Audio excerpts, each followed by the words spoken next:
حضرت ابراہیم علیہ السلام کو جس قوم کے اندر اللہ تعالیٰ نے دین اسلام کی شریعت اسلام کی تبلیغ کرنے کے لیے اللہ تعالیٰ نے بھیجا، وہ قوم بتوں کی پوجا کرنے والی تھی، وہ قوم ستاروں کی پوجا کرنے والی تھی، چاند کی پوجا کرنے والی تھی۔ حضرت ابراہیم علیہ السلام نے قوم کو بہت سمجھایا لیکن قوم باز نہ آئی، حتیٰ کہ یہاں تک علماء کرام نے اپنی کتب میں لکھا ہے کہ ایک رات حضرت ابراہیم علیہ السلام قوم کے پاس آئے اور ستاروں کی طرف اشارہ کر کے حضرت ابراہیم علیہ السلام نے قوم سے پوچھا، اے قوم بتاؤ کیا تم اس ستارے کی پوجا کرتے ہو؟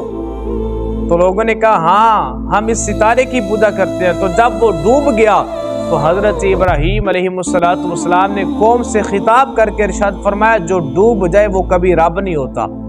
پھر جب چاند آیا، چاند کو چمکتا دیکھا تو حضرت ابراہیم علیہ السلام نے پھر قوم کو خطاب کیا، اور حضرت ابراہیم علیہ السلام نے قوم سے کہا کہ قوم کیا تم اس چاند کی پوجا کرتے ہو؟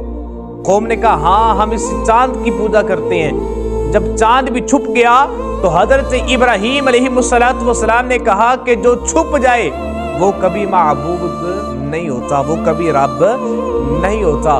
پھر حضرت ابراہیم علیہ السلام نے جب چمکتے دمکتے سورج کو دیکھا تو حضرت ابراہیم علیہ السلام نے قوم سے خطاب فرمایا، کیا تم اس سورج کی پوجا کرتے ہو جو چمکتا ہے؟ تو لوگوں نے کہا ہاں ہم اس سورج کی پوجا کرتے ہیں۔